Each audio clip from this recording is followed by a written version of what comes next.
Bueno, pues nos da mucho gusto que nos acompañen nuevamente en nuestros utópicos webinars, los cuales tenemos a ustedes para mantenernos actualizados y crear cada vez mejor tecnología. Nuestra misión en Utópico es centralizar a la comunidad de desarrollo de Latinoamérica para mantenernos actualizados.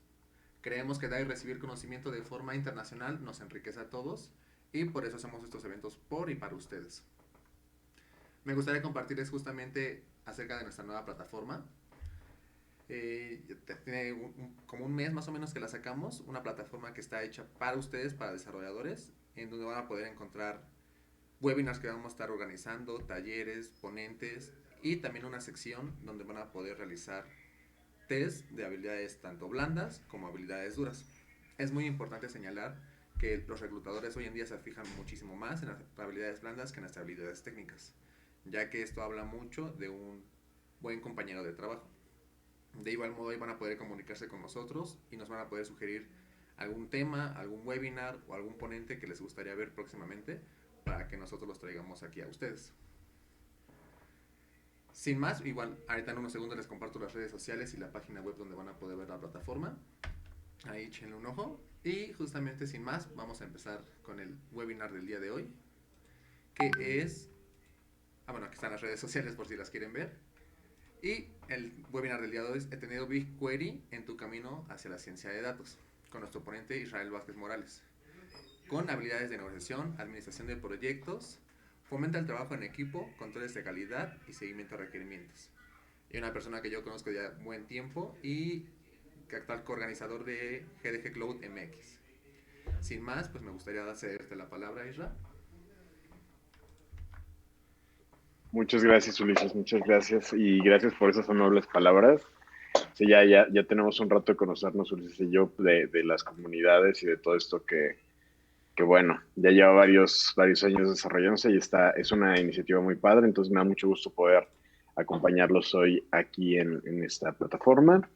Pues bueno, me presento, soy Israel Vázquez, soy desarrollador desde hace ya unos 12 años, yo creo que ha de ser más o menos, y he estado en diversos ambientes, diversas tecnologías, diversas compañías. Ahorita dentro de la presentación vamos a ver algunas de ellas, pero la idea es que realmente, aunque la variedad es mucha en cuanto a la cantidad y a la calidad incluso del trabajo, hay muchas cosas que tenemos en común en todos esos lugares. Voy a empezar por presentar mi pantalla para que podamos comenzar con nuestra sesión. Vamos allá. Vamos a empezar primero con el tema justamente BigQuery en tu camino hacia la ciencia de datos. Y es que, bueno, vamos a empezar primero por qué es la ciencia de datos, ¿no? Algunos mitos y realidades. Porque la ciencia de datos o data science es un tema que ha estado muy en boga últimamente y que pues también se ha usado como buzzword, como estas palabritas que vimos aquí y allá, y que muchas veces no sabemos ni qué significan, ni de qué van, ni qué realmente es ciencia de datos y qué parte no. Entonces vamos a iniciar por ahí.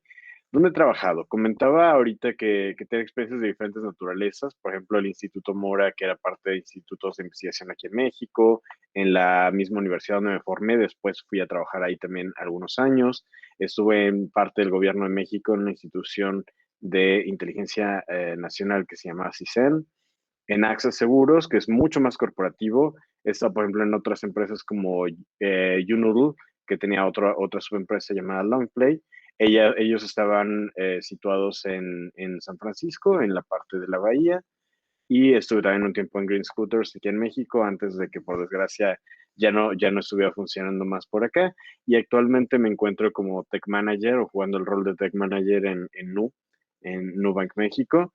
Y bueno, todos estos lugares han sido, y estos son solo algunos, me han tocado algunos más, pero bueno, creo que son algunos a resaltar, porque justamente cada uno tiene una dinámica muy diferente, tiene una cultura muy diferente, tiene tecnologías muy diferentes, pero hay algo que tienen siempre en común.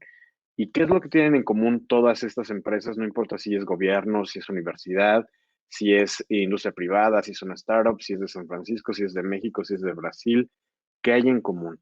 Pues bueno, lo que he visto hasta ahora que tienen en común y que es valioso para ellos es la data, los datos.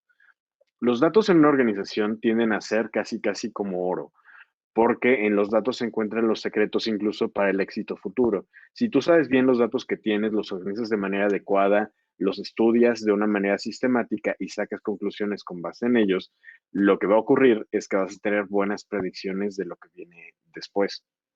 Entonces, estos datos obviamente están sujetos a todos estos procesos de limpieza, estos procesos de organización y de estudio, y parte de todo esto es lo que tiene que ver con nuestro tema de hoy, es la ciencia de datos.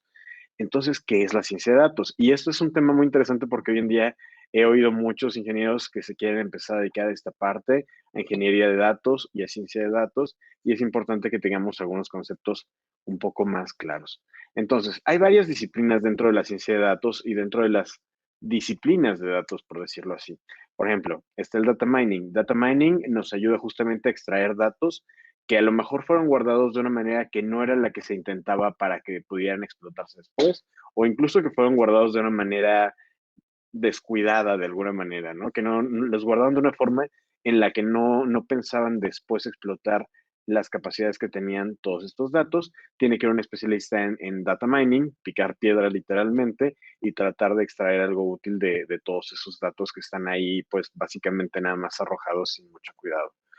Tenemos el arte del data warehousing, que es justamente lo contrario del data mining.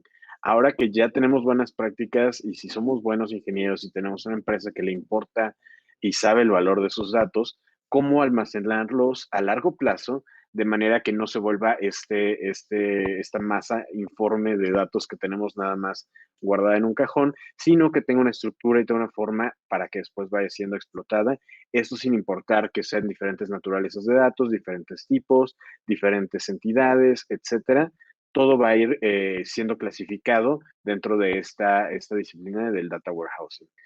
Tenemos Business Intelligence que ya se acerca mucho más a lo que estábamos buscando.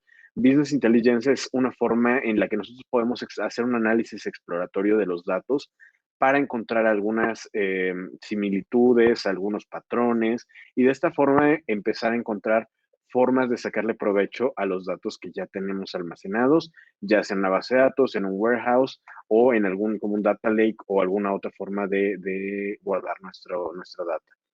Tenemos data science. Data science es un poco compleja porque abarca muchas de las disciplinas que vamos a ver ahorita, pero también al mismo tiempo es una disciplina que se dedica mucho más a la parte experimental. Por eso es que sí tiene su componente de ciencia y por eso es que la mayoría de los data scientists tienen un background o un trazo de data science, son mucho menos acercados a la parte de ingeniería y de las buenas prácticas, aunque también hay algo de eso, pero es mucho más esta experimentación, hacer teorías, ver cómo desarrollar el experimento, hacer comprobaciones, etcétera, y tienen mucho más este pensamiento orientado al proceso científico. Entonces, bueno, pero involucra muchas de estas otras disciplinas.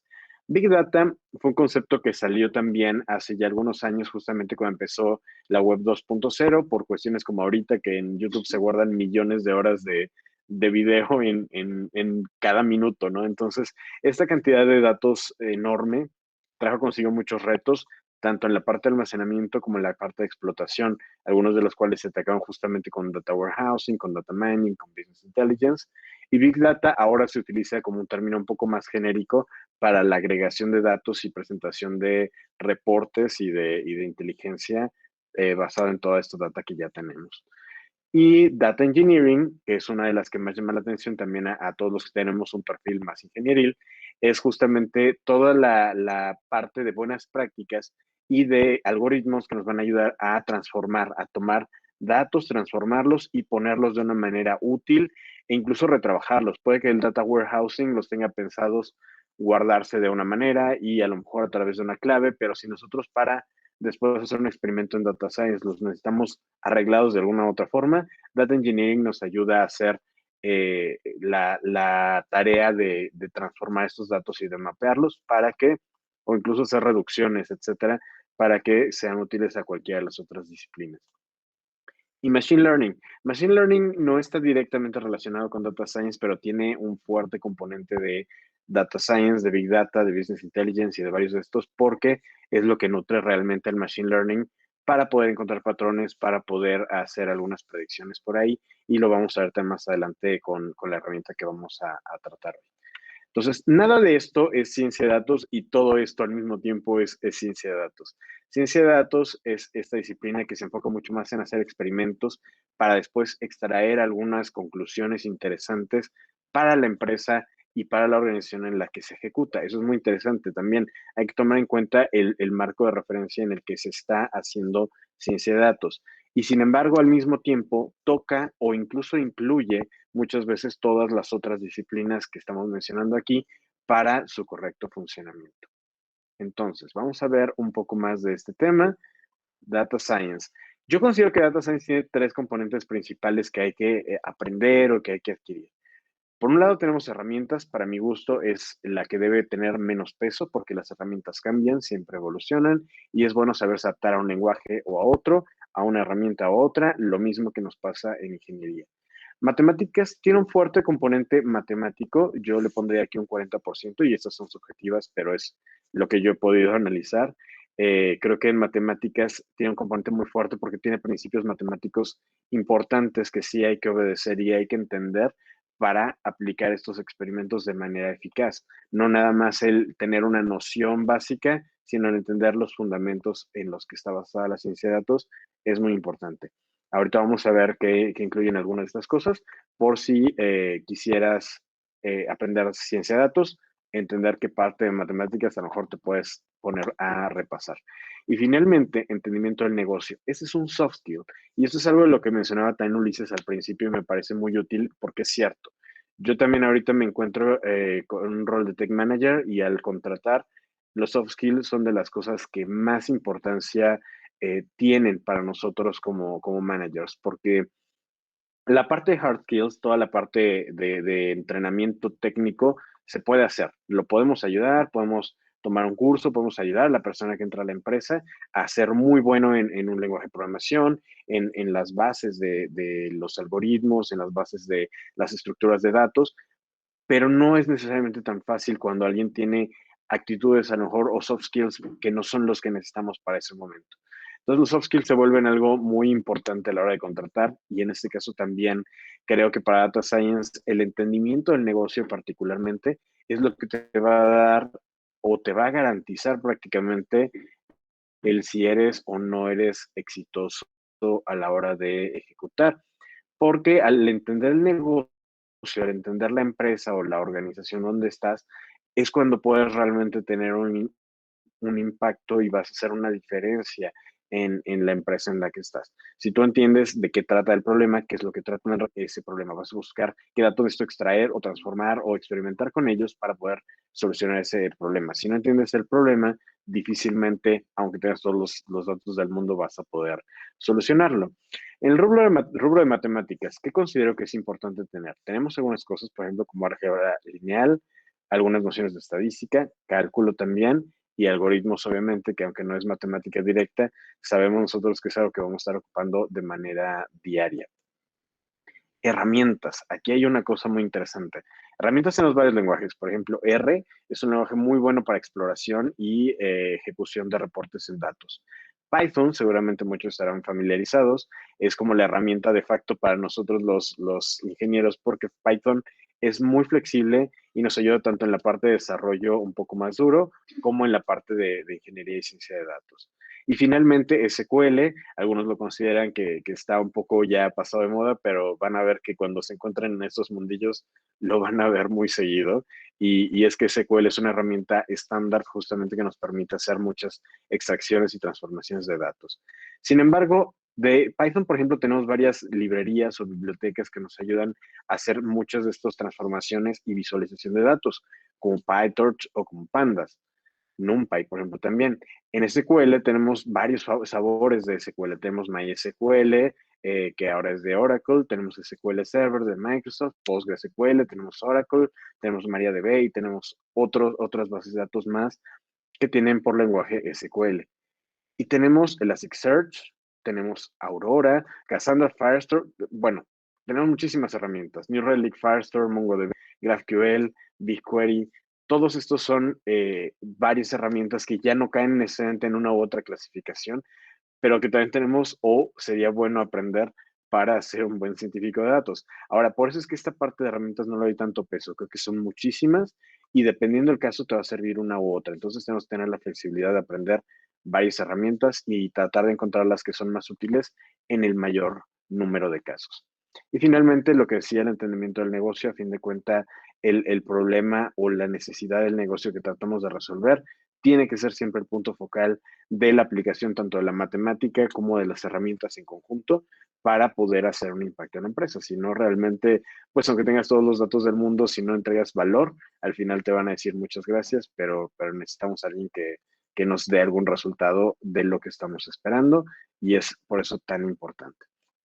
Bueno, ya tenemos un poco de esta vista global de lo que es Data Science y ahora quiero empezar a ver cómo es que BigQuery empata con varias de estas nociones. Y es que BigQuery tiene un poco de cada una. BigQuery realmente funciona como una herramienta de data warehousing. ¿En qué sentido? BigQuery realmente es una herramienta, una base de datos columnar y más adelante vamos a ver qué significa esto, pero es una herramienta en la que nosotros podemos guardar datos futuro de muchas fuentes de datos. Incluso si tienes una aplicación que está a lo mejor con MySQL o que está en Firebase, por ejemplo, con Firestore, todo esto que son datos datos que yo llamo datos vivos, que son datos que están transaccionando constantemente en una aplicación, a futuro los vamos a tener que guardar en algún lugar. Y esto justamente es una de las funciones que cumple BigQuery. Funciona como una herramienta para guardar y extraer grandes cantidades de datos de una manera que sean fáciles y rápidamente guardados y después fácil y rápidamente extraídos. Por eso funge como estas dos principalmente, como un data warehouse y como una herramienta de Big Data. Ahora, ¿qué otras funciones tiene? En la parte de data mining, por ejemplo, se casa muy bien con el lenguaje que ya mencionamos, R. Y R justamente nos ayuda a explorar datos que no están estructurados, datos que a lo mejor no tienen una estructura de tabla, datos que no tienen a lo mejor una estructura muy definida. Con R nos podemos apoyar y es que R tiene una implementación de una librería de BigQuery, entonces es muy fácil, si tú ya conoces R, empezar a extraer datos valiosos aún en una estructura que no parece tener mucha coherencia. Eso por el lado de data mining. Por la parte de business intelligence, hay una herramienta que Google adquirió no hace tanto y que ahora llaman BigQuery BI Engine. Y es muy interesante porque en ese puedes hacer análisis y reportes en tiempo real y con una latencia súper bajísima. Entonces, incluso si necesitas un reporte que tiene que estar al segundo, o menos del segundo incluso, dar reportes que estén al segundo o incluso menos del segundo con los datos que nutren la base de BigQuery. Y eso está completamente integrado, entonces es prácticamente cuestión de un par de clics o un par de comandos en la CLI para poderlo lograr.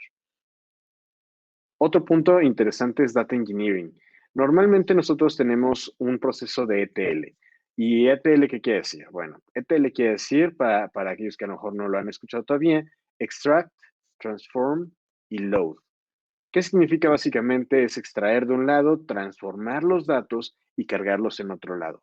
Un ejemplo muy claro es lo que comentaba. Si sacamos datos de una base de datos Cloud SQL, por ejemplo, o MySQL, o por ejemplo Firestore, y están en un formato, por ejemplo, un formato tabular que es horizontal con registros, otro, por ejemplo, en Firestore es o MongoDB, por ejemplo, que son basadas en documentos tipo JSON, y los necesitamos traer a esta base de datos de BigQuery. Y para eso necesitamos transformarlo y para eso necesitamos la ingeniería de datos.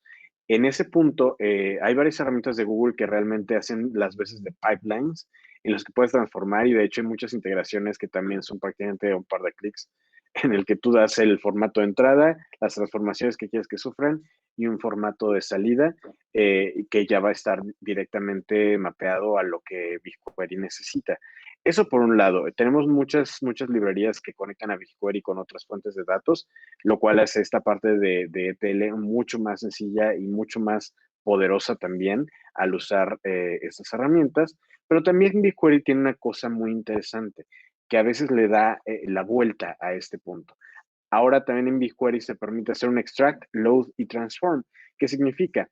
Que extraes la fuente de datos, por ejemplo, SQL o eh, Firestore, por ejemplo, o MongoDB que ya platicábamos, los cargas directamente en la base de datos de BigQuery, así como están, y después en la misma base de datos de BigQuery puedes hacer algunas transformaciones, lo cual lo convierte en un proceso mucho más limpio y mucho más fácil e incluso mucho más barato. Ya no lo haces en otro lugar con ingenieros específicamente dedicados a eso o con una herramienta que a lo mejor va a tener un costo extra, sino que simplemente hacemos una carga, una extracción y carga y ya la transformación la llevamos dentro mismo de la herramienta. ¿Qué otro punto? El machine learning. Este es un punto muy interesante porque aunque no está directamente ligado con las bases de datos o con los datos, tiene una fuerte relación con ellos. Y es que realmente los datos son lo que nutre a Machine Learning, a los algoritmos de Machine Learning, a los modelos de Machine Learning, para poder hacer su trabajo. Entonces, ¿qué es lo que hace o cómo ataca BigQuery esa parte? Pues BigQuery realmente tiene una relación súper directa con Machine Learning, con las partes que tiene Google de ML, y es que justamente tiene un producto llamado BigQuery ML. ¿Y cómo se ve eso, no? BigQuery ML, ¿cómo de qué va? Vamos a hacer un adelanto, espero que el rato nos dé más tiempo para verlo a detalle, pero para que se den una idea, esto es como luce normalmente un query en BigQuery. Y esto, si se dan cuenta, es SQL. Quien ha trabajado con SQL va a ver que BigQuery es sumamente fácil de aprender, prácticamente cero tiempo de aprendizaje en cuanto al lenguaje de consultas. Y bueno, pues ahí podemos ver, por ejemplo, estación select, está haciendo algunas validaciones con if, está trayendo de una tabla en particular con el from, está trayendo, está filtrando algunos datos con una cláusula where, exactamente igual que la parte de SQL. Entonces, si tú ya sabes SQL, BigQuery se te va a hacer muy, muy fácil. Pero además, para hacer la parte de Machine Learning, tomamos este query que va obviamente a traer una proyección de los datos de una tabla, un subconjunto de los datos de la tabla, y los va a presentar normalmente en formato tabular. Ahora tomamos eso y le añadimos arriba un par de líneas. Estas líneas que dicen Create Model, en el que le pones, por ejemplo, aquí el nombre del modelo, que obviamente tiene que pertenecer al proyecto en el que estás en Google Cloud. Y básicamente le pasas un par de opciones, como en este caso el tipo de modelo, que es uno de regresión logística, y declaras que ese modelo, todo eso que acabas de declarar, que quiero un modelo nuevo de regresión logística, lo tomes de o lo tomes a partir de el select que estamos haciendo abajo. Entonces, de pronto, este select que hicimos, estos datos que extrae, se convierten en el primer modelo de entrenamiento, la primera data que están antes de tiempo, cómo va pasando el crear el modelo, el entrenarlo, el hacer la predicción, todo esto. Pero quiero que se queden con esto, es realmente muy, muy, muy fácil. Entonces, si quieren entrarle por ahí a la parte de Mel, está muy bueno entrarle por aquí porque se me hace al menos a mí un territorio más conocido. Ahora, vamos un poco a la magia. ¿Cómo hace su magia BigQuery o por qué BigQuery es diferente de otras plataformas, de otras bases de datos? ¿Por qué funciona también como funciona? Para empezar, es fully managed. ¿Y qué significa que es fully managed? Es que no te preocupas prácticamente de nada. Tienes la seguridad que corre a cuenta de la misma nube de Google. Todo el crecimiento va a cuenta de la nube de Google.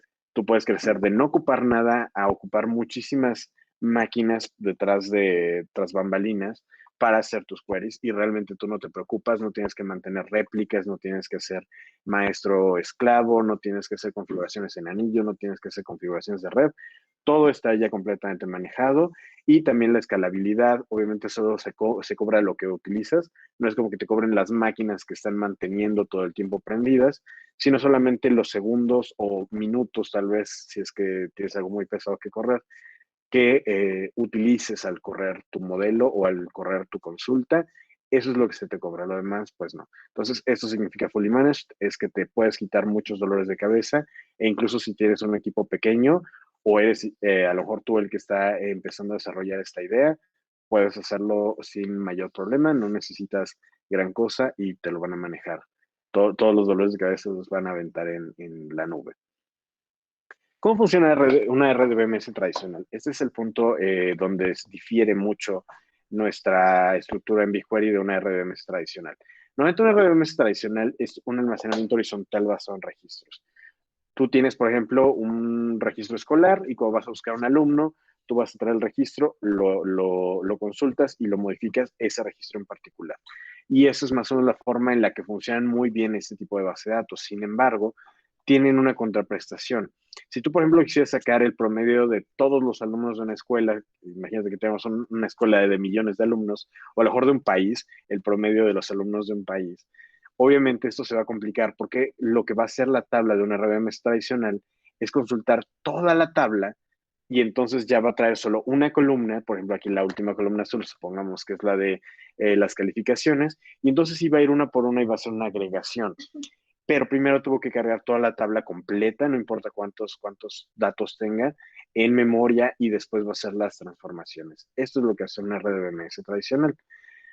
Lo que hace una RDBMS o una base de datos columnar como es BigQuery, BigQuery Storage, tiene un almacenamiento columnar. En este, si te fijas, ya no estamos almacenando todo en registros, sino más bien en columnas, de tal forma que si yo solo quiero traer el promedio de los alumnos para hacer una agregación, para hacer un promedio, para hacer una suma, para hacer un conteo, solamente voy a traer esa columna y la base de datos va a ignorar todo lo demás y me va a traer nada más la columna que necesito para hacer mi consulta. Si necesito más de una columna o necesito relacionar esa columna con alguna otra, eso se va a dar después. Va a traer las calificaciones y si yo quiero agrupar por algún otro parámetro, se puede hacer también, pero de inicio la consulta se vuelve mucho más rápido para cuestiones de agregación y para cuestiones de reporteo y todo esto. Aquí es donde BigQuery brilla. Y esto no depende de cuántos datos tengas en tu tabla. Aquí puedes meter los datos que quieras. No escala el tiempo con respecto a los datos que metas, sino que es un tiempo constante. Esto todo recae en algunas infraestructuras y en algunas arquitecturas muy interesantes. Por ejemplo, el file format que utiliza se llama Capacitor, que usa patrones de acceso para codificar los datos. ¿Esto qué significa? Por ejemplo, aquí vamos a correr un ejemplo que se llama Run Length Encoding. Y este ejemplo, supongamos que tenemos estos registros. Y lo que queremos, obviamente, es pintar estos datos. Si te fijas, tenemos dos ceros, un 2 y tres unos. Y esto significa que los datos están repetidos. El 0 está 2 veces y el 1 está 3 veces. Entonces, lo que hace esta base de datos, obviamente con muchos más datos que estos, pues tenemos datos que se encuentran repetidos. Lo que va a hacer es hacer como una compresión de esos datos y decir, ok, de tal a tal registro son puros unos en esta columna. De tal a tal registro son puros ceros en esta columna. Entonces, no necesitas como guardar uno por uno, sino es como que lo comprime, es más o menos como funcionan muchos algoritmos de compresión, como el punto .zip, como el MP3, comprime y desaparecen los datos repetidos y a la hora de extraer los datos los reconstruye. Entonces, nos puede decir del registro 0 al 2 son ceros, del registro 2 un registro es 2 y del registro 3, por ejemplo, tenemos 3 registros que son unos. Ese tipo de situaciones lo puedo hacer de una forma indizada y entonces para eso necesita estar ordenada. ¿Qué pasa si no está ordenada inicialmente?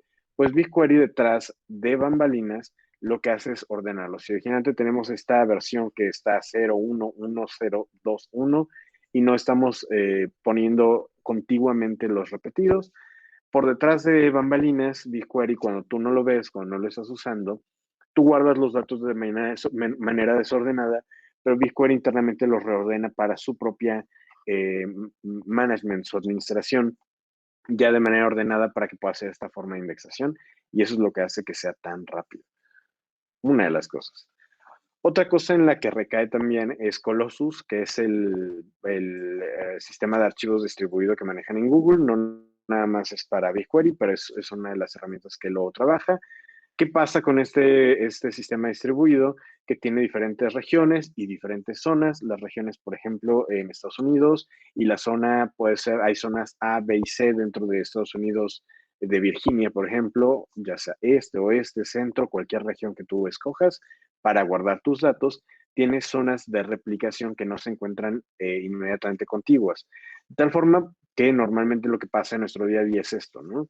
Teniendo nuestros datos guardados, pues puede que falle un disco duro, que falle el otro disco duro, que falle el otro disco duro, y no tenemos ni idea que si vamos a perder información.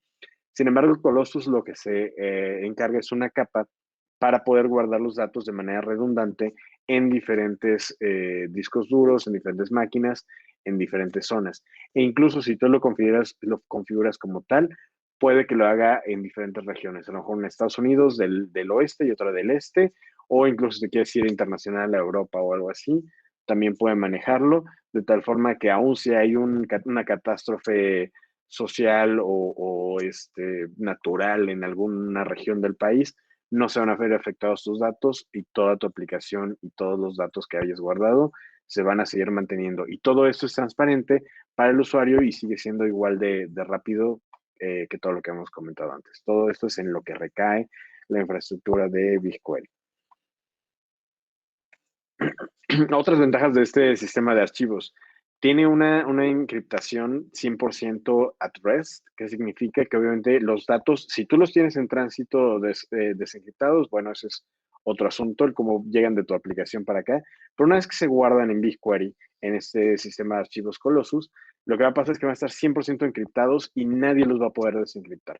Incluso si tú tienes la inquietud de que a lo mejor, bueno, pero Google tiene esas llaves de encriptación, entonces a lo mejor están guardados ahí, pero Google los puede ver.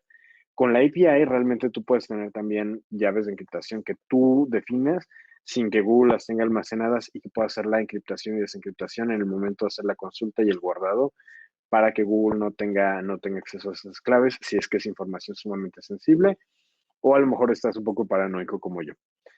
La optimización del guardado de la información. Resulta que detrás de bambalinas, BigQuery hace muchas optimizaciones. BigQuery, sin que tú te des cuenta, va a estar haciendo una serie de ordenaciones en las que va a poner indexación de tus datos en la base de datos. Y esto depende y va a ser muy inteligente al hacerlo porque lo va a hacer dependiendo de cómo consultas en ellos. Por ejemplo, si consultas mucho por fecha, para agrupar a lo mejor los reportes de este mes o de este año, o si consultas por número de usuarios, o si consultas por el ID de usuario, por ejemplo, cualquier dato que tú consultes constantemente en BigQuery lo va a tomar como la llave inicial con la que van a poder guardar y extraer los datos después.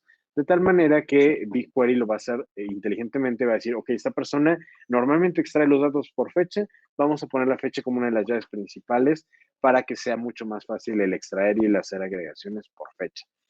Y todo eso lo va haciendo dependiendo los hábitos del usuario y es completamente por detrás de escenas, tú no te enteras, simplemente está optimizado para eso.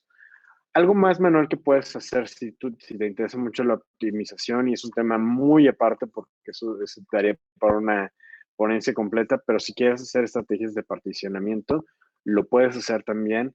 Puedes incluso particionar en diferentes regiones o en diferentes zonas de donde estás guardando tus datos y eso lo puedes hacer probablemente igual por fecha, por ciertos IDs de usuario, para que esto sea mucho más fácil y tener particiones más chicas en las cuales puedas hacer consultas. Ahora hay que tener mucho cuidado porque si particionas de una manera en la que no vas a consultar, después hacer consultas interpartición puede ser mucho más costoso, entonces, bueno, costoso en términos de tiempo, no tanto en dinero, pero costosos de todas formas y hay que tener varias cuestiones en cuenta para esas estrategias. También puedes hacer una estrategia mucho más leve que es la de clustering, que es similar a la partitioning, pero realmente es para organizar las llaves por las cuales van a guardar tus datos manualmente, de tal forma que tú sepas a lo mejor el orden en el que tú vas a consultar tus datos estratificados y con clustering lo puedes hacer también de manera relativamente fácil. Eso si ya te quieres meter a hacerlo tú manualmente y tienes alguna optimización que no quieres que haga el optimizador automático, tú te metes y lo haces como tú estás seguro que vas a hacer la consulta. Ahora, así como hay magia dentro de todo esto, hay un gran pecado. Y si han estado poniendo atención en cómo funciona una base de datos columnar, que es que trae la columna que le pides o las columnas que le pides y con base a eso hace transformaciones y hace algunas reconstrucciones, este es el pecado más grande de todos. Este select que se ve tan sencillo y que si tú vienes del mundo relacional o has trabajado con SQL, es la consulta más normal del mundo y la consulta más recurrente del mundo, que es tráeme todas las columnas de una tabla determinada. Aquí está estrictamente prohibido. No puedes hacer un select de todo de una tabla. ¿Por qué? Eliminas todo el chiste que tiene que esta base de datos sea columnar. Porque entonces lo que va a traer es traerte columna por columna, va a tener que descomprimir todas las columnas y luego va a tener que asociar una columna con la otra para rearmar toda la tabla completa. Y esto entonces no tiene mucho sentido y te eliminas las ventajas de tener una base de datos columnar al mismo tiempo que hace que obviamente el costo por query y el tiempo de query se vaya a las nubes. Entonces, mucho cuidado aquí con hacer consultas estrella. Vamos a hacer algunos experimentos para que vean cómo se desarrolla eso o cómo se podría ver para evitar caer en esas situaciones a continuación. Aquí nada más quisiera preguntar a Ulises, no sé si vamos en tiempo, si hay algún problema por ahí, si no me sigo con la parte más hands-on.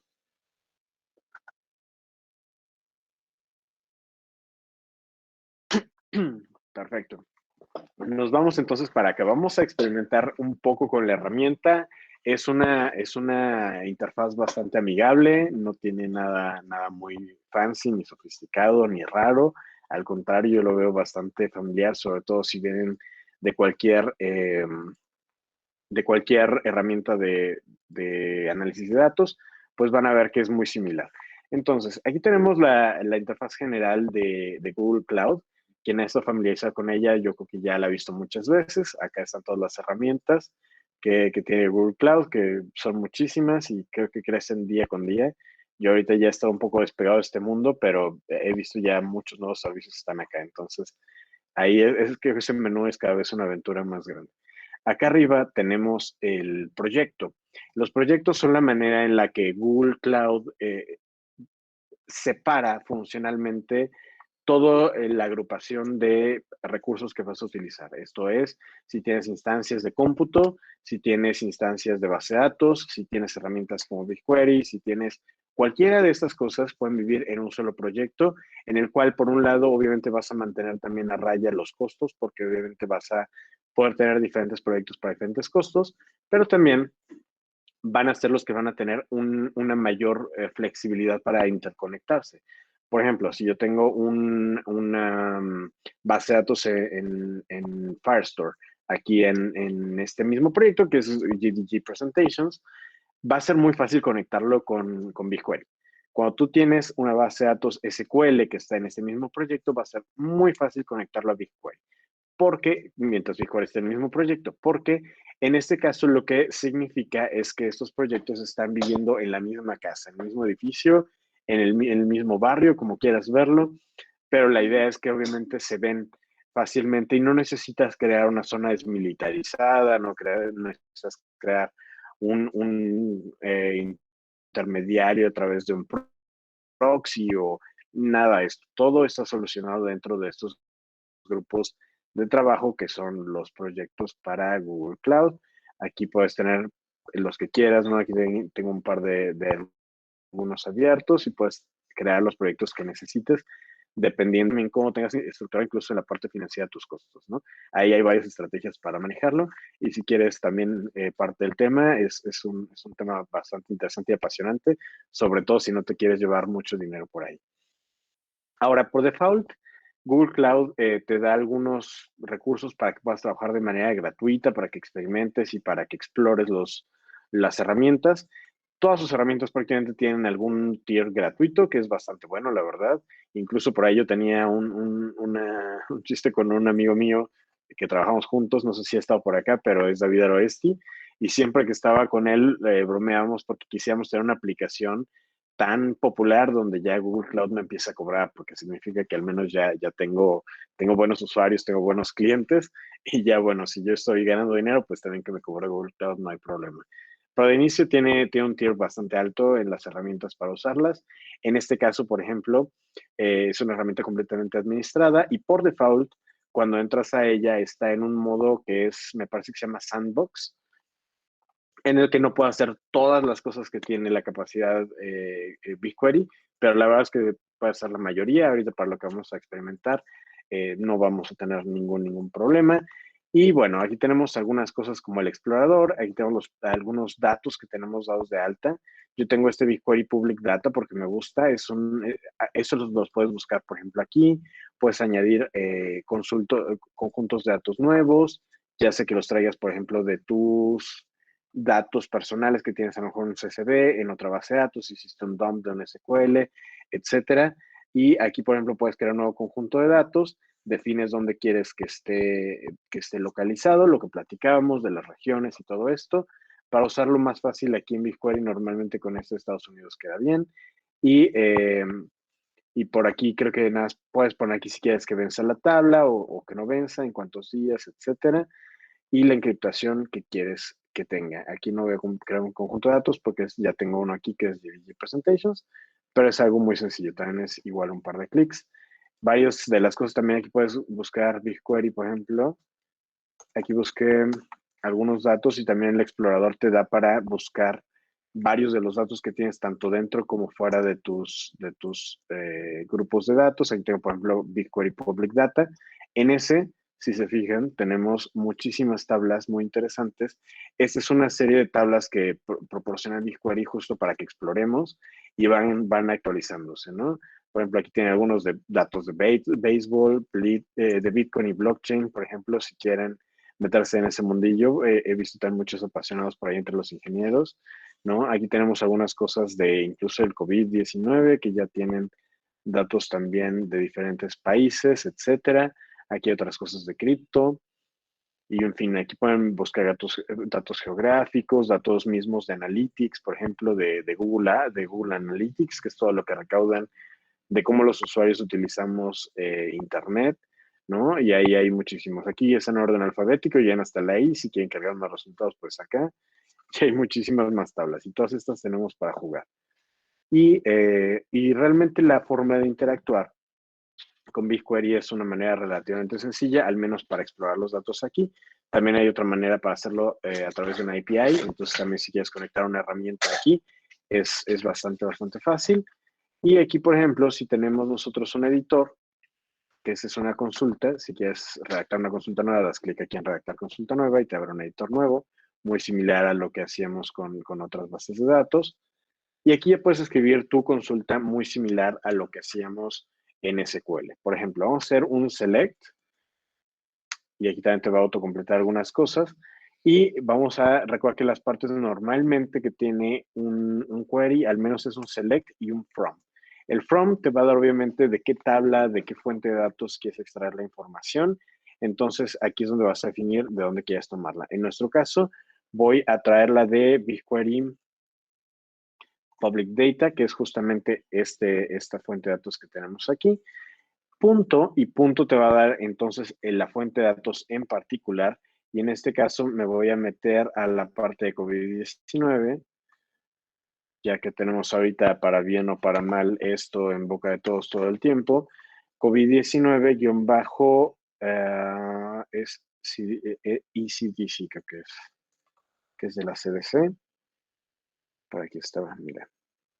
Si nos vamos aquí, puedes verlo, es esta, ECDC. COVID-19 ECDC, espero haberlo escrito bien.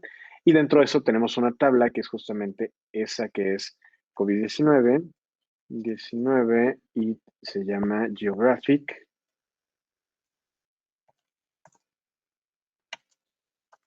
Distribution Worldwide.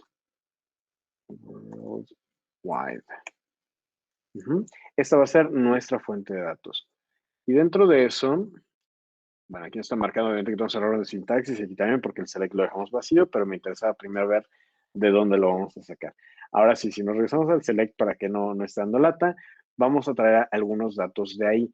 Ahora, si tú seleccionas, por ejemplo, esta tabla, te va a dar algunos datos de inmediato. Y aquí es donde nos evitamos hacer esa consulta de estrella que te decía hace rato, el select el select star from la tabla, en este caso esta tabla, es justamente porque te va a causar un costo muy grande y porque va a ser realmente una agregación de todos los datos al final.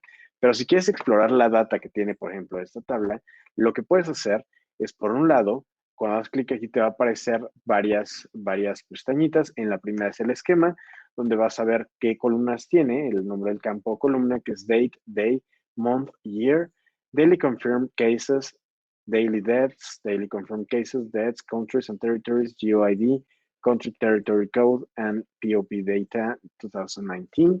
Todas estas son las columnas y aquí te va diciendo el tipo de dato que tiene. Algunos son fechas, algunos son enteros, algunos son strings.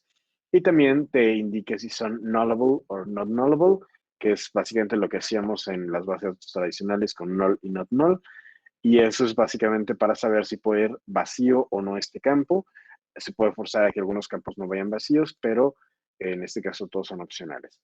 Si queremos ver más detalles, aquí viene cuál es el ID de la tabla. Incluso por aquí podemos a lo mejor haberlo copiado más fácilmente. El tamaño completo de la tabla, que son 5.44 megabytes. El tamaño de almacenamiento a largo plazo, que es todo lo que va a llevar el almacenamiento en un plazo de tiempo muy grande. Esto puede cambiar si es que tú vas aumentando datos constantemente. Aquí te va a calcular cuál va a ser el tamaño en el futuro, la cantidad de filas, cuándo fue creado, la última modificación, el vencimiento de la tabla. Si te fijas antes cuando quisimos crear una nueva fuente de datos, te decía el vencimiento que querías que tuviera. Aquí el caso es vencimiento nunca. Dónde se encuentra ubicada en los Estados Unidos. Por eso es más fácil intercambiar datos con estas tablas de pruebas si estás o creaste tus datos en Estados Unidos. Y bueno, esos son como los detalles de la tabla. Si queremos ver como de qué van los datos, porque normalmente, al menos yo, para lo que más ocupaba el select asterisco, el select star, era para explorar un poquito los datos y ver cómo iban. Aquí se pasa a través de esta vista previa. Aquí nos da una probadita, mira, que va del 1 al 100. Aquí tiene el total, filas por página, 100, puedes poner que sean solo 10, 30, 50, o en este caso 100, y de los datos totales que son 61,900. Pero ahorita nos va a traer más del 1 al 100 para que nos demos una idea de cuáles son los datos que tenemos, cómo se ven. Aquí, por ejemplo, tenemos el índice normal, que es como el ID que manejábamos en las bases de datos relacionales. Está la fecha, el día, el mes, el año, los casos confirmados de manera diaria, las muertes diarias, casos confirmados diarios, etcétera. Todo eso es lo que ya hemos visto en el esquema, pero aquí estamos viendo algunos ejemplos de datos. Por ejemplo, aquí los países como Chad, el GOID, que es un acrónimo del país o una forma corta de decirla, el Country Code, que es de tres letras, es bastante más estándar, y bueno, así te lo puedes llevar, ¿no? Aquí también la fecha, obviamente, aquí está el 20 de marzo del 2020, ¿no? Por ejemplo. Y aquí vamos a ver los datos de ese día en particular. Entonces, ya que vimos cómo están los datos, ya que podemos explorarlos un poco, ahora sí podemos armar una consulta. Para armar la consulta, ahora sí ya tenemos las columnas, ya vimos aquí, por ejemplo, si nos regresamos acá al esquema, podemos ir viendo qué columnas tenemos ahí para hacer la consulta. Entonces, ahí ya podemos hacer un select, por ejemplo, y quisiera traer countries and territories. Que creo que esa es la que tenemos acá, ¿no? Countries and territories, está aquí. Ajá. Que va a ser básicamente el país, ¿no? El país o territorio del cual provienen los datos. Quiero traer el año, por ejemplo, year. Datoria, no sé si han trabajado con SQL, pero en SQL también podemos hacer agregaciones de datos. Aquí también es muy fácil, de hecho es más rápido, justamente por la naturaleza columnar. Entonces vamos a hacer una prueba justamente de agregación. Aquí en la suma vamos a sumar los casos confirmados. Confirmed. Ahí ojalá que lo haya puesto bien porque mi ortografía en inglés de pronto deja mucho que desear, pero bueno, ahí está. Y vamos a ponerle un alias a esa columna para que se llamen as confirmed, para saber cuáles son los confirmados. Vamos a hacer otra sumatoria y esta sumatoria va a ser del número, por ejemplo, de decesos. Y también quiero que a este le vamos a poner también otro nombre, que nada más va a ser el mismo, pero para que no se vea con el título de Some Deaths, sino Mass Deaths. De esta manera ya tenemos nuestra tabla. Vamos a ver, por aquí me está marcando un close to identify. Ah, claro. Aquí pusimos el nombre de la tabla, pero no cerramos el acento, el backtick, que es este de aquí. Ahora sí. Ya. Tenemos nuestra fuente de datos ahora sí, bien, pero me está diciendo que no existe la tabla. Estoy seguro que algo me equivoqué en el nombre, entonces voy a irme aquí a los detalles y para no errar, voy a copiar este tal cual, porque seguramente algún guión, algunos dos puntos, algo se me divide por ahí. Entonces voy a hacer el copy-paste de ahí. Sí, mira, ahí cambió la longitud. Dice que el pregnant is separated from without tacit name. Sí, aquí dice que debe estar separado por un punto en vez de 2 puntos, pero parece que ahí está bien. Aquí algo me marca nuevo. Expected input, got identifier, countries and territories. Dice, y esto es normal también, los dioses de live coding siempre atacan en cualquier sesión, entonces pues hoy me tocó a mí. Vamos a ver qué dice aquí. Select, this expression references con countries and territories which is neither grouped nor, dice ahí que está haciendo un select de algo que no está ni agrupado ni agregado. Y eso sí significa justamente lo que nos está indicando es que como va a agrupar, hacer la sumatoria de casos confirmados o de muertes confirmadas, si no tiene algo por lo cual agrupar, en este caso el country es por lo que vamos a agrupar, el country, el año y el mes, entonces, pues ahorita va a marcar como que esa columna no está agrupada, entonces va a romper el esquema. Pero eso lo arreglamos ahorita. Justamente para hacer eso, vamos a hacer un group by que nos va a ayudar a hacer las agrupaciones al poder hacer clusters de información. Y los criterios por los que los vamos a hacer es justamente countries and territories. Va a ser el primero. De ahí vamos a hacer por año, year, y de ahí vamos a hacerlo por mes. Lo que nos va a dar esto es la sumatoria de casos confirmados y de decesos en un mes determinado, en un año determinado, en un país determinado. Es lo que quiere decir. Por país, luego por año y luego por mes, en ese orden para hacer cada vez más específica la data. Y ahora, si se fijan, con eso ya se eliminó el error. Y finalmente, para hacerlo un poco más fácil de leer, vamos a ejecutarlo primero así y después vamos a agregar un order by. Para empezar, esto ya validó que es un query válido, parece que todo está bien. Y si alguien es muy avispado por ahí, ya se habrá dado cuenta que aquí nos dice, esta consulta procesará 2.5 megabytes cuando se ejecute. ¿Es correcto? Entonces aquí podemos ir viendo justamente el cómo va a ir cambiando la consulta o cómo va a ir cambiando la cantidad de información que nos vamos a traer por cada consulta. Si yo, por ejemplo, quisiera hacer algo y vamos a tratar de irnos para atrás, vamos a quitar este group y vamos a quitar esto y vamos a hacer un start. Si hacemos aquí un select todo, va a cambiar completamente y ahora va a ser 5.4 megabytes, que es el tamaño completo de la tabla. Si agrego esto, entonces va a cambiar aquí. Creo que lo que ahí, sí, 2.5 megabytes. Entonces, dependiendo de la cantidad de información que nos traigamos, e incluso si se fijan, porque aquí no cambié realmente la cantidad de información que nos traemos, estamos sumando todo, pero lo que cambié es las columnas que traemos. No estoy trayendo todas las columnas y justamente es cuando baja nuestra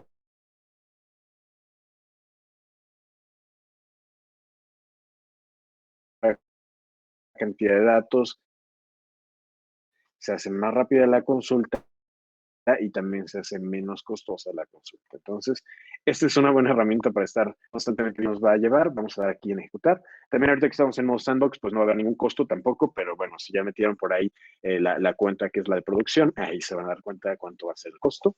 Y bueno, aquí ya corrimos, no tardó nada de tiempo en traer los registros, igual los va paginando, aquí va de 100 en 100 hasta 2.287 registros, que es los que trajo ya agregadamente o de manera agregada. Y aquí vemos, por ejemplo, por país. Vemos aquí, por ejemplo, Chad, el año 2020, en marzo, tuvo casos confirmados 41. Vemos, por ejemplo, aquí está Fiji, está Guam. En Cuba, por ejemplo, en el 2020, en septiembre, tuvo 14.000, no, 143.643 casos confirmados. Aquí están Irak, Irán, Mali, Omán, Perú, Irak. Hay muchísimos países y cada uno está agrupado. Si se fijan, de hecho, de esta data nada más, si la consultáramos de manera directa en una API o a través de otra herramienta, con eso ya podremos tener incluso nuestros mapas a lo mejor de calor que se han hecho para analizar el movimiento del virus, de la pandemia y cómo protegernos mejor.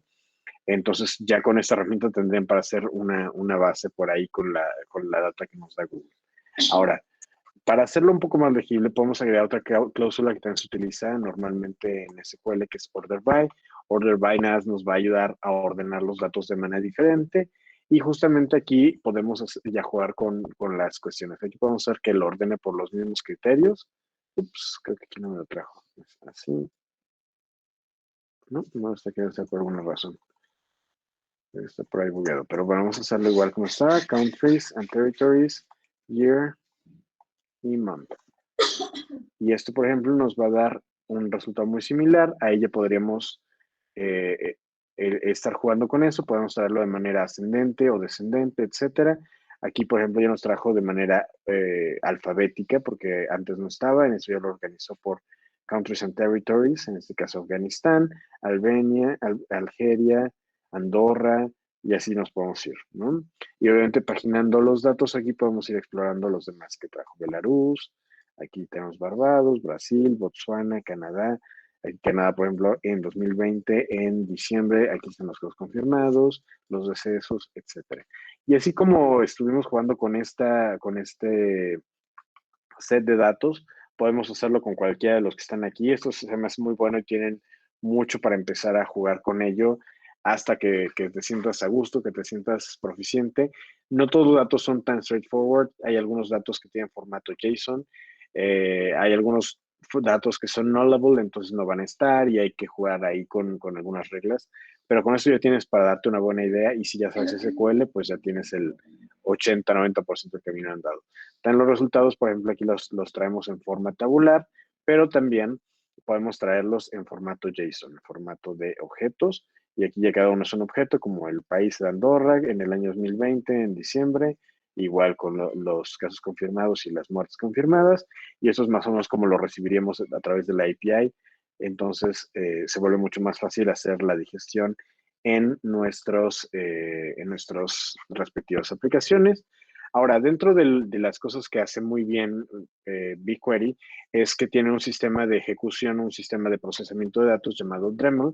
Y lo que hace Dremel básicamente es hacer planificación de cómo va a ejecutar los queries, qué va a hacer primero, qué va a hacer después, si va a descomprimir una columna, si la va a relacionar con otras, si la va a sumarizar, si la va a agrupar, cómo lo va haciendo, cuál es la estrategia que se va a utilizar para ejecutar un query.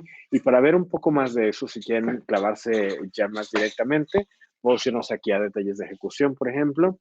Y aquí ya podemos ver cuánto tiempo llevó en cada una de las fases. Por ejemplo, aquí en la fase de espera, que es en lo que esperamos a tener una máquina que ejecute esta tarea, cuánto tiempo hizo de lectura, que es traer todos los datos, cuánto tiempo tomó en el procesamiento de los datos, que es justamente en este caso las sumas, las agregaciones, las agrupaciones, etcétera, y cuántas en la escritura. Porque esto, aunque aquí lo traíamos de manera, pues de alguna manera efímera, lo que realmente pasa es que esto lo está guardando en otro archivo, en un archivo temporal, para que cada que lo consultemos y si también tenemos consultas que son recurrentes, las podemos tener ahí ya guardadas para futuras ocasiones. Y eso va a hacer que obviamente la siguiente sea mucho más rápida. Aquí podemos también hacer algunas cosas como guardar los resultados. Si queremos guardarlo en un archivo JSON, en un archivo CSV o una tabla de BigQuery, una hoja de cálculo, dependiendo de los datos como los queramos exportar, podemos hacerlo para que podamos a lo mejor compartirlo. A lo mejor esto le sirve a alguien más que no está familiarizado con BigQuery, pero que es muy bueno con hojas de cálculo. Podemos exportárselo y llevarlo para allá. A lo mejor podemos exportar toda la parte de JSON sin que esté paginada, porque aquí lo estamos viendo de manera paginada. Pero aquí traemos todos los datos JSON a un archivo de Google Drive o incluso un archivo local. Lo podemos usar también para poder seguir trabajando con estos datos de manera posterior. Otra cosa que también puede ser interesante, si alguien ya se metió a trabajar con Google Data Studio, es explorar los datos acá. Google Data Studio es una herramienta que se dedica a ayudarnos a hacer dashboards y hacer presentaciones y hacer exploración de diferentes formatos de datos con los datos que tenemos. Aquí, por ejemplo, podemos empezar. También ya he hecho algunos tutoriales, algunas ponencias al respecto. Aquí puedes jugar incluso también con APIs y con otras formas de data agregada. Tienes una especie de data mart también aquí donde puedes ir a traer datos de diferentes lugares y poder jugar con ellos. Aquí está tomando los datos tal cual que yo le pasé desde el explorador de SQL y con esos va a tratar de armar algo. Aquí ya se puede ir viendo, por ejemplo, algunas de las opciones que tenemos. Puede crear diferentes tipos de gráfica, tablas, etcétera, para presentar incluso un dashboard completo. Tenemos algunos data points también que sirven bastante. Eso obviamente dependiendo de cómo tengas que presentar tus datos a la empresa. Y eso también tiene que ver con lo que comentábamos antes. Si entiendes el problema y entiendes el cómo atacarlo, aquí es donde se ve la expertise también del negocio para poderlo hacer. Por el momento vamos a dejar ahí que esté trabajando. No sé, Ulises, si quieres decirme cómo es de tiempo, si quieres que dediquemos un tipo de preguntas o algo, o si me sigo, porque tengo que dar una parte si quieres más, podemos ver algo más clavado de Machine Learning.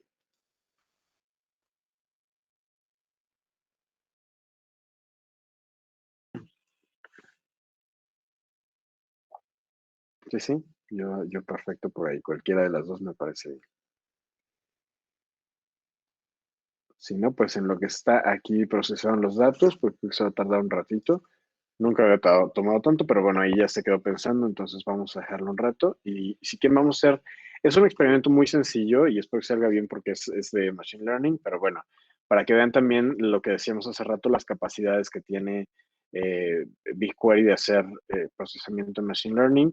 En este caso, podríamos meter aquí en GD Presentations, podríamos meter algunas cuestiones de datos personales o datos que usemos nosotros en nuestra aplicación, que hayamos traído de otra base de datos, que hayamos traído de otro lugar, los podemos meter aquí y ahí es donde podemos jugar con ellos también. Ahorita estamos jugando con los datos públicos porque, bueno, son de alguna manera anonimizados, no son de nadie y también al mismo tiempo, pues, son bastantes datos, entonces nos permite trabajar de una manera cómoda con ellos sin que haya repercusiones. Y también para que podamos explorar diferentes tipos de tabla y diferentes estructuras de datos que estén por ahí guardadas. Bueno, para empezar a hacer nuestro ejemplo, vamos a hacer un select muy similar al que teníamos antes. Y este select vamos a hacerlo de una manera más compleja. Es un poquito más grande que el anterior, pero bueno, vamos a empezar con las mismas pautas. Recuerda que tenemos siempre un select y un from. Y en este caso, el from, ¿de dónde lo vamos a traer? Es de una tabla que se llama, por aquí vamos a seleccionarla para no errar el nombre nuevamente, y esta tabla es BigQuery Public Data, que es donde ya estamos en el dataset. Dentro de eso va a haber una que se llama Google Analytics, que está por aquí abajito, Google Analytics Sample. Google, aquí está, Google Analytics Sample. Dentro de Google Analytics Sample tenemos las Google Analytics Sessions, que son las sesiones que tiene normalmente un usuario.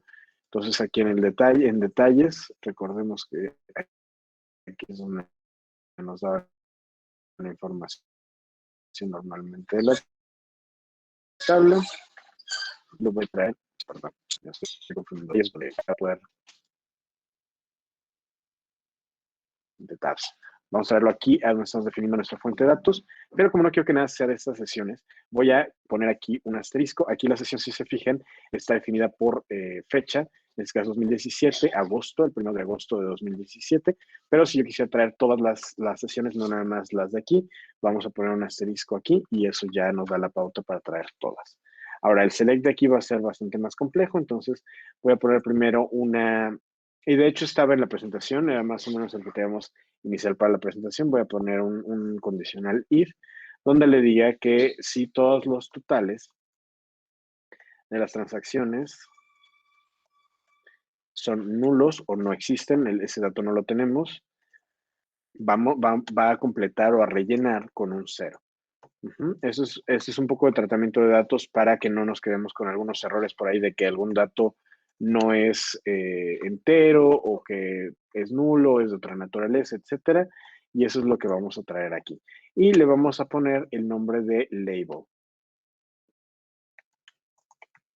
Un label en un modelo de Machine Learning es básicamente el dato que utilizamos para categorizar los demás datos. Entonces, en este caso, eso es lo que nos va a servir en totals, en la parte de transactions. Nada más, como es un campo nullable, ahí donde venga null, vamos a ponerle un 0 y donde no venga null, vamos a ponerle un 1 para saber ahí cuáles campos sí vienen y cuáles no vienen. Después de eso, vamos a poner otro muy similar, pero con otra herramienta que se llama if null. Y este lo vamos a hacer en otro campo que se llama device operating system. todo eso son datos de lo que trae la tabla. Por aquí pueden, como siempre, ya sabes que podemos ver un poco más del esquema. Aquí, por ejemplo, están los totals que vimos. En totals hay varias cosas. Están el total de visitas, el total de hits, el total de page views, el total de tiempo en el sitio, etcétera. Nosotros trajimos el total de transacciones, que es este de aquí, que es un entero, pero como te puedes dar cuenta es nullable, entonces estamos cambiando todos que sean null para ponerlos en cero y se vuelvan enteros también.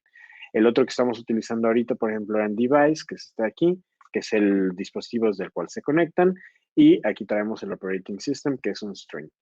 Entonces, eso es básicamente donde estoy tomando los datos. Por si quieren explorar, recuerda que todo está ahí mismo. Entonces, tenemos aquí que si es null el operating system, esta vez no lo va a hacer con un entero, sino más bien vamos a poner una cadena vacía para saber que pues ahí no tenemos ningún sistema operativo al cual reportar. Y le vamos a poner a este campo OS como operating system. Y después vamos a ver el campo, device, punto isMobile, para saber si el dispositivo es móvil. Y a este le vamos a poner también un alias para que siga la convención. Y le vamos a poner isMobile con Lodash y vamos a renombrarlo también porque el otro era un subconjunto. Si se fijan, por ejemplo, aquí, dentro de lo que veíamos aquí, no, el device isMobile no es un dato directo que yo tenga, es un booleano, es nullable, pero además no es un dato que yo tenga en la primera línea de datos. Es un dato que tengo que acceder, igual que los otros, a través de device.isMobile. Entonces, para traerlo de alguna manera mucho más plana, digamos, lo que voy a hacer es convertirlo en un alias que nada más diga isMobile y ese va a ser el nombre de la columna. Luego vamos a traer otro if null. Y este if null ahora lo vamos a correr en GeoNetwork en el campo country. Igualmente que el anterior, para saber que si este es null, lo vamos a poner como un campo vacío y no nos da ningún tipo de error ni nada. Y lo vamos a poner a este campo country. Y vamos a hacer, me olvidé de la coma, luego eso trae problemas. Vamos a hacer un if null también de otro campo. Y este if null va a ser del campo totals. Recuerda que ahí tenemos varios totales. Y de ahí vamos a traer los page views. Y de los page views vamos a decir que si no existe o es nulo, lo convierta en un 0. La diferencia entre is nullable y es null aquí es que aquí contempla el if y el else. Y aquí nada más contempla un caso. Si es null, hace esto, si las secciones sean 1, 0, para poder clasificar de manera más directa. Entonces ahí sí, si trae algo es un 1, si no trae nada es un 0. Y finalmente aquí vamos a ponerle un alias también, y a este lo vamos a llamar page views, así tal cual, sin puntos ni nada esta vez. Y el from ya tenemos de dónde. Aquí me está indicando nuevamente que tenemos mal puesto aquí el nombre, porque si lo copias y lo pegas de ahí, viene con 2 puntos en vez de con un punto simple. Voy a cerrar este de aquí. Este no me interesa guardarlo. Vamos a concentrarnos en esto. Ahora que ya lo quité, ahora sí me valida que todos estos campos existen. Y si nada, quisiera traerlos así sin hacer ninguna otra cosa. Ya esta consulta me tomaría 25.8 megabytes al ejecutar. Ahora, si vamos a hacer esto, necesitamos agregar un filtro extra. Esto es un where, plano y llano, como los que estamos acostumbrados. Y aquí le voy a agregar table suffix. Y este table suffix es justamente lo que quitamos de aquí. Si recuerdan bien, aquí tenemos un JSessions, tiene varios JSessions, y el JSessions por default que teníamos aquí, en detalles, este JSessions tenía un guión bajo con una fecha. Esas son algunas particiones de alguna manera que han hecho para esta parte de Analytics, pero como le dije aquí que me trajera todos, bueno, pues entonces en table suffix, cuando estemos declarando cuando table suffix, vamos a decir que esté entre un rango de fechas, justamente para decir que las tablas que estén entre esta fecha y esta fecha. Entonces vamos a decir between, y esto es between, va a ir con comillas simples, y en este caso voy a poner la fecha de 2016, que es el que contiene este dataset, 0801, que es el 1 de agosto de 2016, y hasta, and, y este vamos a ponerlo del 2017, 0630, que sería el 30 de junio del 2017. Esto ya tendríamos nuestro query completo y ahorita vamos para acabar la idea. Dice que sí, ya redujo un poquito, van a ser 21.8. Con esto ya le quitamos algunos registros extra. Y si quisiéramos correr esto, ya nos debería traer datos. Vamos a correrlo. Esto de ejecuta. Tarda ahí un tiempecito a ver qué tanto. Aquí de hecho te ponen la consulta en ejecución y cuánto está tomando, en cuántas etapas, etcétera. Aquí está. Trajo 23.7 megabytes al final y aquí está viendo justamente la consulta que trajo. Estos son los datos que tenemos completos. Si se fijan, tenemos el label, que son ceros y unos nada más. Recuerda que si tiene transacciones es 1, si no tiene 0. Aquí están los sistemas operativos. Aquí todavía está Windows Phone, Nintendo Wii U, por ejemplo, que ya fueron. Aquí indica si es mobile, por ejemplo, en Windows Phone es mobile, no, Nintendo Wii U es mobile, Samsung es mobile, y de qué país provienen nuestras visitas. Y aquí, por ejemplo, cuántas page views tuvimos. Aquí en Bangladesh, por ejemplo, con Windows Phone, en un mobile en Bangladesh, en esa fecha tuvimos 18 visitas, ¿no? Entre este último año, digamos, por ejemplo. Y aquí ya es información interesante porque incluso aquí ya podemos empezar a jugar, podríamos ordenar a lo mejor por page views para ver de dónde o de qué dispositivo viene la mayor cantidad de page views, podríamos sumarlas por dispositivo y por país para ver cuál de esas combinaciones son las ganadoras, para enfocarnos a lo mejor en hacer un desarrollo a la medida para esos dispositivos, no sé, ahí ya podríamos experimentar. Pero ahorita nos vamos a seguir con lo demás, que es la parte de Machine Learning, y esa parte ya no tiene nada que ver con tanto el Big Deep en Analytics, sino más bien el empezar a hacer el modelo. Entonces, para agregar esto, como habíamos visto en el ejemplo de la presentación, es muy, muy sencillo. Lo único que se hace es create model, y ahí le vamos a poner un nombre al modelo, igual entre backticks. El nombre del modelo normalmente es el nombre del proyecto, que si se fijan está como lo primero que vamos a poner. Aquí, de hecho, nuestros datos de aquí arriba, más allá de los de Google, los tenemos aquí. Entonces vamos a poner justamente ese, que es GDG-presentations.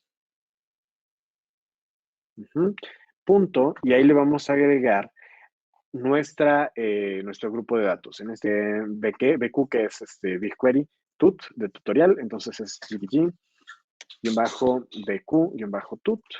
Ajá. Y dentro de ese le vamos a poner ahora sí un nombre al modelo. Yo, por ejemplo, ya creé uno y eso es porque lo toma un buen rato. Hace rato que estuve jugando con eso, me llevó un buen rato, entonces ya tengo como en los programas de cocina para sacar el pastel ya hecho, al menos el modelo, pero para que vean podemos crearlo así. Normalmente aquí le puse el nombre GDG Demo Model y para terminar de crearlo solamente hay que decirle las opciones, en este caso las opciones que queremos que tomen. Ajá, options, y esto va entre paréntesis. Las opciones que le vamos a dar es lo que decía ahí, el model type, -type, y el model type va a ser igual a un modelo de regresión logística. Entonces vamos a ponerle logistic reg. Aquí los modelos más comunes son los de regresión lineal, regresión logística, etcétera. Entonces hay diferentes tipos de modelos, dependiendo si quieres hacer clasificaciones o predicciones. Y bueno, ahí es algo de lo que tienes que jugar con ML, pero bueno, vamos a hacer el ejemplo lo más sencillo posible para irnos rápido aquí. Y esto lo vamos a declarar como as. Esto va a ser todo un modelo que está basado as esto que está acá abajo. Va a tomar este input de lo que estábamos viendo aquí, todo esto de aquí, lo va a tomar como input y lo va a convertir en un modelo. Ahora, aquí me va a dar un error porque me está diciendo que sí, already exist. Sí, está diciéndome justamente que el modelo ya existe, porque yo ya lo había creado hace rato para no tardarnos ahorita. Pero si quisiéramos hacerlo diferente, podemos ponerle nada más GDG Demo Mod o algo así, y ya debería darnos ahí que el modelo se puede crear sin ningún contratiempo. Ahí está esta consulta procesada 23.7 megabytes, etcétera, cuando se ejecute. Lo vamos a ejecutar ahorita para que se quede ejecutando, pero vamos a seguir trabajando con lo que ya tengo creado para que no nos quedemos en este paso. Le voy a dar clic en ejecutar y aquí te va a decir justamente cómo va. Aquí dice, con esta declaración se creará un nuevo modelo que se llama ya y el nombre que le pusimos. Según el tipo de modelo, eso podría tardar incluso varias horas en completarse. Normalmente tarda algunos minutos, pero bueno, para igual no llevarnos aquí todo el rato, voy a seguirme de este lado. Déjame ver por aquí. Está la consulta. Me lo voy a traer al otro para seguir trabajando por allá. Y este lo vamos a dejar ahí que siga corriendo. De hecho, quiero ver si ya también terminé de correr acá. Este se quedó aquí, ¿eh? Creo que este ya no respondió. No sé si es que se quedó trabado más bien la página o qué fue, pero bueno, ahí quedó. Bien. Entonces vamos a tratar de traernos este mismo para acá. Aquí, por ejemplo, eso es lo que ya teníamos allá. Aquí el que se llamaba, no era mod, era model, el original. Y eso es lo que ya teníamos para crear nuestro modelo. Si se fijan, es sumamente fácil. Acá ya lo está creando, no me da mayor problema. Y lo que está haciendo es básicamente creando un modelo de regresión en el que ya está, ya va a después nutrir con los datos que le dimos como input y después podemos hacer las pruebas para hacer predicciones, etcétera. Hay una cosa más también que podemos hacer en este caso y es que puede que de pronto no tengamos una columna label. Aquí lo que decíamos es que siempre la columna label o label es la que se utiliza para clasificar. En este caso era el total transactions, le pusimos un alias de label o label y si queremos cambiar eso, por ejemplo, ponerle transactions, así, entonces va a decir que ya no tenemos una columna label para procesarlo, ¿no? Vamos a ver si aquí nos dice algo. Normalmente va a requerir esa columna para hacer la clasificación. Entonces, para hacerlo, si no tenemos una columna o no queremos, mira, unable to identify the label column. Aquí se está diciendo que no identifica la columna label, entonces no puede trabajar, porque sin esa columna no podemos empezar la clasificación. Entonces, lo que vamos a hacer, porque tal vez también haya un caso de uso en el que no queramos que esta columna sea un label, se llame transactions, y ahí se queda, pero al final le podemos decir entonces, por ejemplo, aquí en las opciones, que tome otra columna como la columna label. En este caso, la opción que le tenemos que poner ahí, que es como una opción de configuración, es input label calls. Y esta puede ser más de una columna.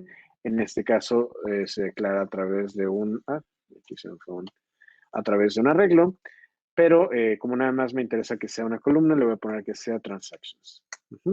Y con eso ya quedó listo la parte de transacciones y ahora ya reconoce, ya no nos va a poner el error porque ahora está diciendo, ok, las columnas que vamos a tomar para entrenar el modelo va a ser ya no label, sino transactions, que está clara aquí y la tenemos aquí configurada. Aquí dice que nos espera un end of input, que algo nos falta por cerrar por ahí. No estoy seguro, tengo mi código. No sé, algo nos falta cerrar. No sé, ahí dice que está lista la consulta, de pronto nos dice que algo falta cerrar, pero bueno, esa sería como la opción si es que no quieres poner la columna label o si necesitas que esa columna tenga otro nombre, etcétera, podemos hacerlo de esa manera. Ahora, ese es el paso para crear el modelo.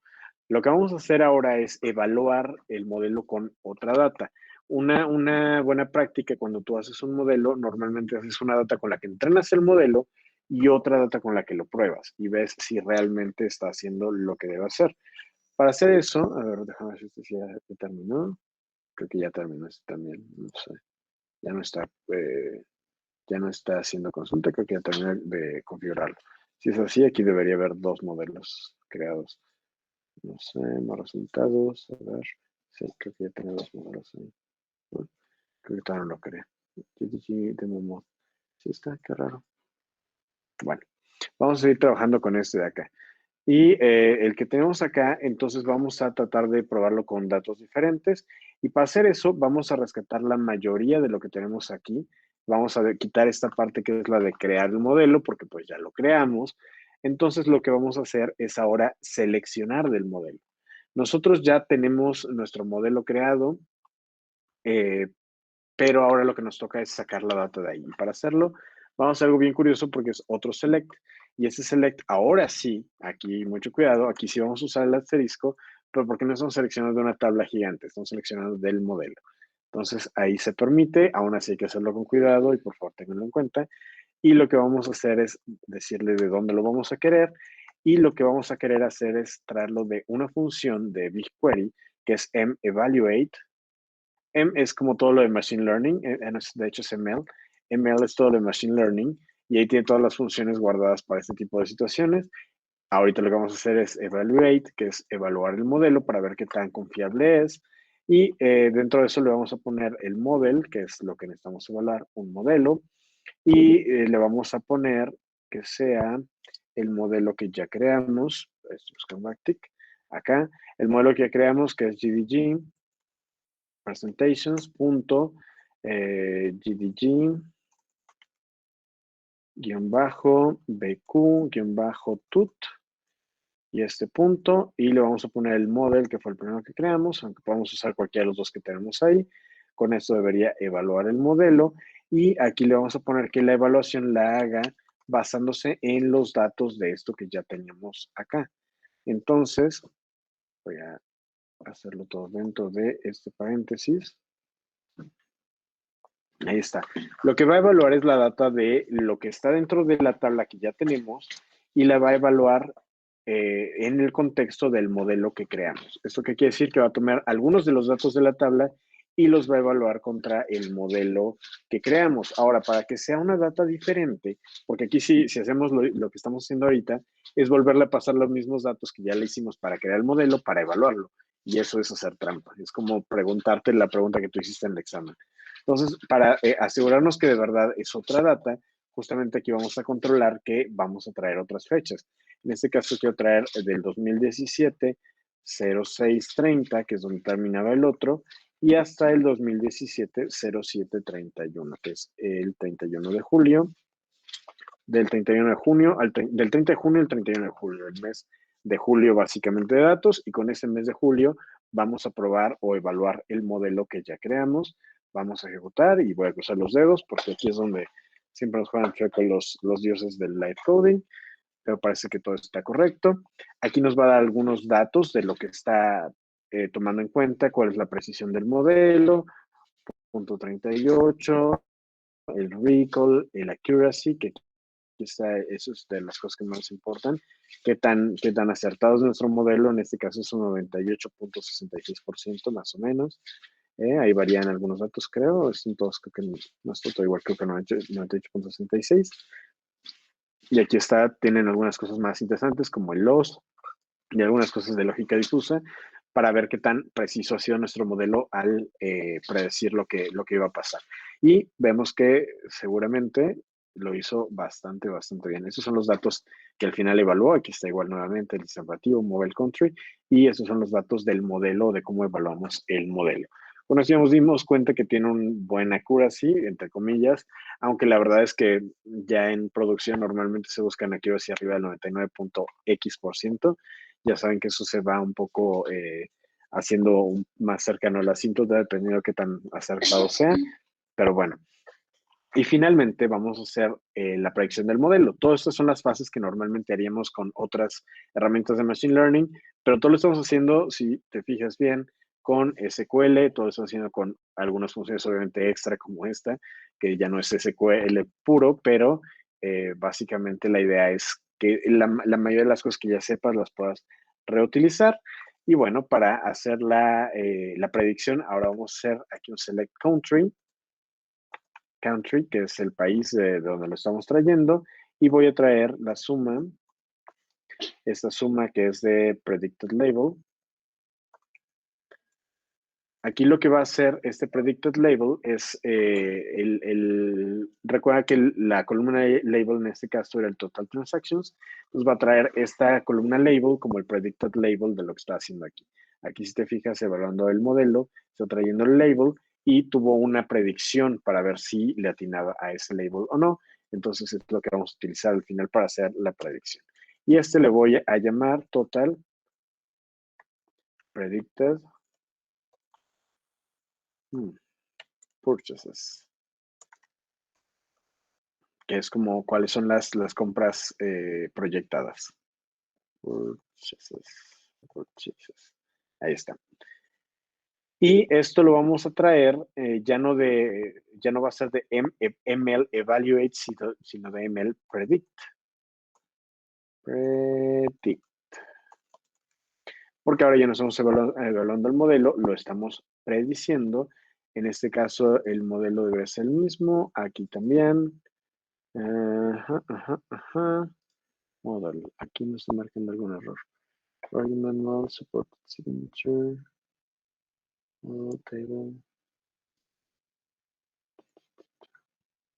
Veamos qué está pasando ahí. Solo lo tiene bien. Select country. Ajá. Yes, null predict for arguments model.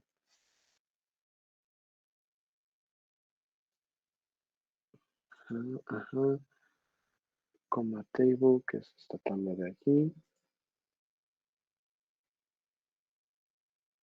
Bien. No veo ningún error por ahí. Igual si alguien por ahí lo ve, me encantaría saber, pero a ver. Predict. Darle de nuevo. Email.predict. Model. Y aquí está el modelo.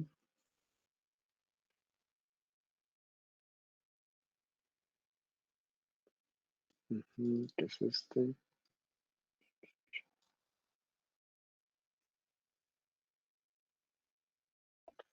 Y coma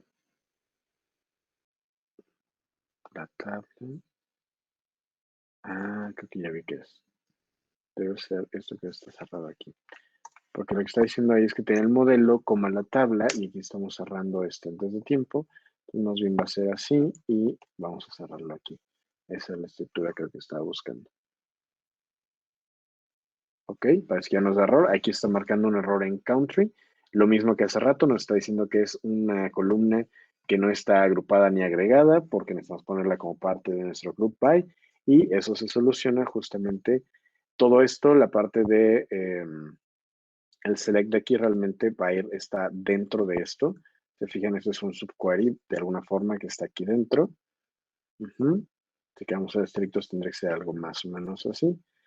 Y bueno, terminando el from, ahora lo que tenemos que hacer sería un group by, y con eso debería eliminar el error que tenemos. Y group by, vamos a hacer group by country, ya con eso ya que arriba. Ajá, y finalmente vamos a hacer un order by, que es lo que tenemos aquí. El dato que estamos trayendo como la predicción del label. Vamos a hacerlo descendente para hacer las mayores primero y las menores hasta abajo. Y finalmente vamos a hacer un limit, nada más para que no sea tan grande, de 10 registros. Con esto, aquí nos está diciendo que esta consulta se ejecutará y tomará 2.1 megabytes cuando se ejecute. Parece que ya está todo bien. Voy a dar a ejecutar. Y ahí nos va a traer la predicción a futuro de lo que va a pasar. Ya no es tanto lo que van a traer, sino lo que va a pasar. Y aquí, por ejemplo, nos está trayendo agrupado por país, que es como lo agrupamos aquí, y está trayendo el total de predicciones. Está diciendo aquí que debería haber 204, digamos, conversiones de Estados Unidos, 8 de Taiwán, 7 de Canadá, 2 de la India, 2 de Japón, 2 de Turquía, 1 de Brasil, 1 de Italia, 1 de Alemania y 1 de Guyana, al menos en los primeros 10. Esto sería nuestro top 10 y eso es lo que está prediciendo. Ahora aquí podemos cambiar incluso el tiempo en el que está evaluando. Podremos predecir ahora, por ejemplo, del 07, del 0731, que es el final de julio, y lo podemos traer hasta el 31, pero de agosto. Entonces sería de julio a agosto, vamos a, con lo que ya tenemos hecho, a predecir cuáles serían los resultados. A ver, ahí me estoy marcando más. Creo que todo bien. Vamos a ejecutar. Y ya que lo ejecuta, ahí cambian los resultados. Está diciendo que para de julio a agosto predice que en Estados Unidos habrá 33 conversiones, en Tailandia 1 y los demás países 0. Eso con el input que tuvo inicialmente el modelo. Entonces, con eso ya terminamos todo el ciclo de normalmente lo que toma hacer un modelo de Machine Learning, que es crear el modelo con datos de entrenamiento, luego el probarlo con datos de prueba, que normalmente es una relación 80-20 más o menos, y después de probarlo ya es ejecutarlo con datos fuera de cualquiera de las dos, sino con datos futuros, que es lo que estamos haciendo ahorita, en el que ya extrae predicciones. Nuevamente eso lo podemos explorar como JSON, lo podemos hacer, podemos ver los detalles de ejecución, dónde fue que tomó más o menos tiempo, podemos explorar los datos y todo lo mismo que hicimos con una tabla regular.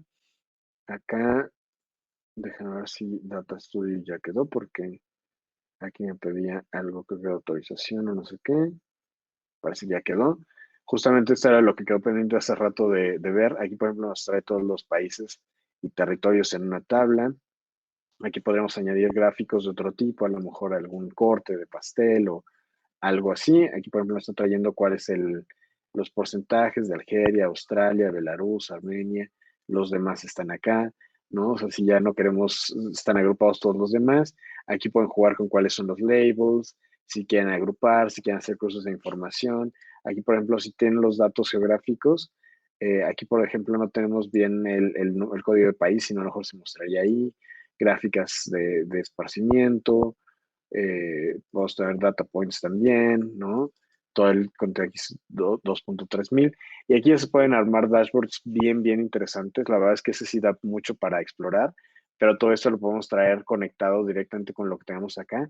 Y algo interesante que hace también, si lo conectas bien, esta parte de Data Studio con BigQuery, es que conforme tú le vayas añadiendo datos a BigQuery, Data Studio va actualizando también. Son dashboards vivos, entonces se van actualizando con la data que tú le metas desde BigQuery.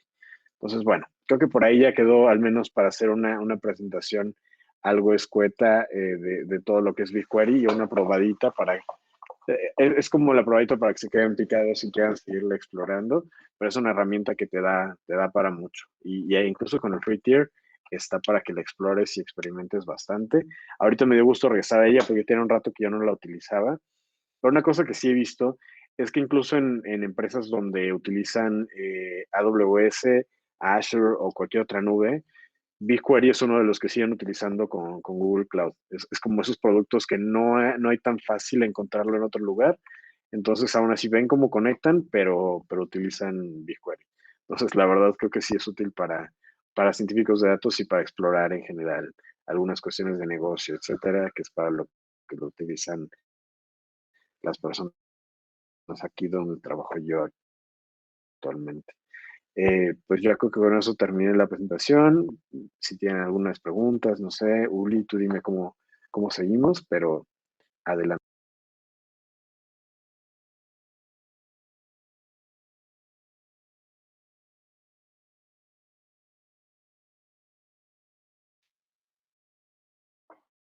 Igual si no me la sé de momento, me la llevo de tarea.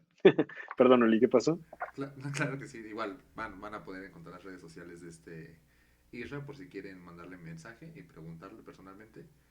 Y igual tenemos una pregunta de hace rato. Tengo una duda, ¿cómo conectas BigQuery con Google Data Studio? Y también si puedes conectar GitHub con Google Data Studio.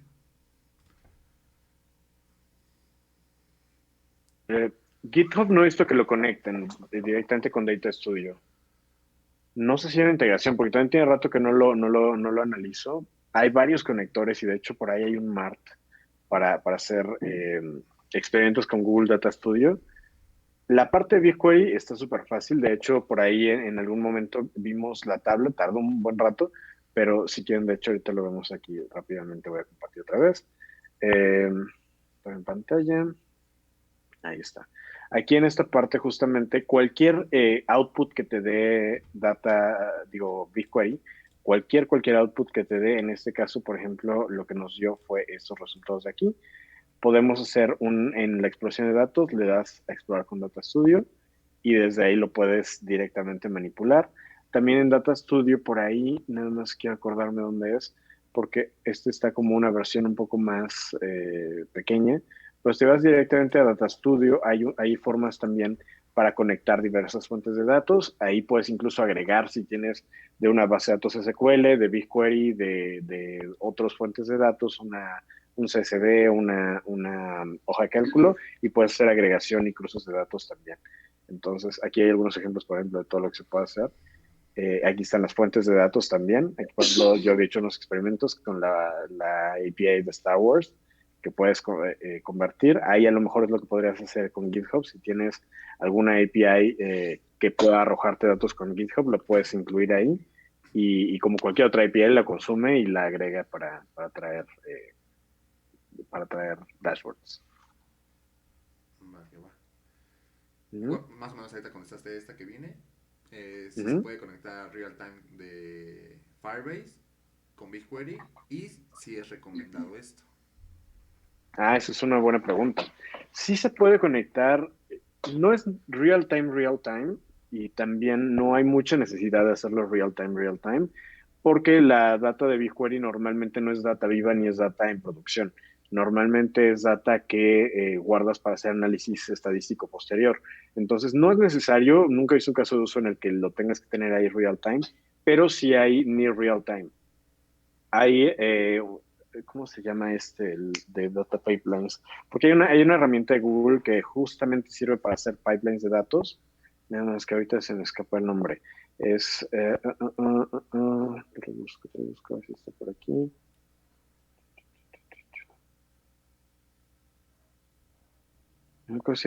Es Dataflow. Dataflow es una herramienta de Google que justamente lo que te sirve es conectar cualquier input de datos con otro, en este caso Firestore, por ejemplo, con BigQuery, y tiene configuraciones para que prácticamente hagas en streaming el traerte un dato de BigQuery, perdón, de Firestore, lo transforma y lo mete a BigQuery en donde tú le digas. Ahora, esa es una buena solución, muy fácil. De pronto puede ser un poco costosa en el sentido de ambos lados. Por un lado, Dataflow es una herramienta que no es tan barata, sobre todo si la estás usando así. Y ahí a lo mejor el truquito que puedes hacer es hacer una Cloud Function en la que tú tengas con un disparador, por ejemplo, si algo te llega un dato a Firestore, disparas, haces una transformación de datos en alguno de los lenguajes que manejan las Cloud Functions y lo tiras en BigQuery. La única desventaja que yo le veo es que BigQuery no está pensado para eso y BigQuery puede que te suba de costos. Ahí ya es pensando más en términos fiscales y todo el asunto más monetario, pero puede que te incremente los costos si estás haciendo una constante actualización de datos, un streaming input. Normalmente BigQuery está pensado para que tomes, por ejemplo, lo del día y lo vacíes, lo de la semana y lo vacías. Y eso es como el caso de uso mucho más recurrente, que además es generalmente como se consultan los datos de BigQuery. Si lo quieres hacer para Data Studio, que tengas los datos históricos por un lado y los inputs vivos, si es lo que también te interesa, para que tengas un poco de ambos. Eso es lo bueno también de Data Studio, que mezclas unos con otros para no tener que tener una sola fuente de datos. No sé si alguien más tenga una pregunta, Uh -huh. la pueden añadir o igual lo pueden prender su cámara, su micrófono y adelante. Listo.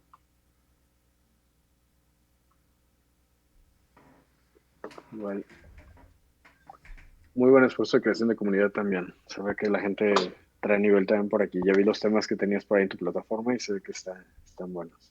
Sí, siempre tratamos de buscar un tema interesante y buscar a gente que le guste. Igual, les voy a hacer llegar un correo post ¿Mm? evento, cuando ya esté el video en YouTube del webinar, ¿Mm? la presentación de Isra y un form por si quieren darnos feedback acerca del evento y qué temas les gustarían ver. Ujú. Creo que Igual, si gustas, te paso el código que usé para hacer las pruebas por ahí o algo, para que si quieren experimentar y empezar a hacer algunos códigos por ahí, también te lo paso. estaría perfecto, estaría súper cool. ¿Mm? Sí, sí, sí. Creo que no hay más preguntas. Si quieren, vamos a pasar ya a la parte final. Perfecto. Un segundo. Bueno, justamente no me queda más que agradecerte, Isra, por habernos acompañado el día de hoy y habernos compartido un poquito de lo que sabes. Vamos a compartir los slides de Isra por si quieren seguir en sus redes sociales o en su GitHub. Y me gustaría anunciar justamente los próximos eventos que tenemos. Manejo de estados con Vue, por si tienen algunos amigos frontend que les gustaría aprender un poquito más de Vue. Y se me olvidó añadir a la presentación, pero también vamos a tener un evento de React y unit test con React por si quieren unirse. Y pues justamente me gustaría volverlos a invitar a que visiten nuestra plataforma, nuestras redes sociales, para que nos compartan qué webinars les gustaría ver, creen su perfil y prueben todo lo que tenemos, ¿no? Como los test de habilidades blandas como habilidades duras. Y pues sin más, les dejo nuestras redes sociales. Una vez más, gracias Isra por acompañarnos y también gracias a todos los que estuvieron hasta el final. Espero que nos volvamos a ver en un siguiente webinar. Gracias a ti y a tu comunidad. Hasta luego.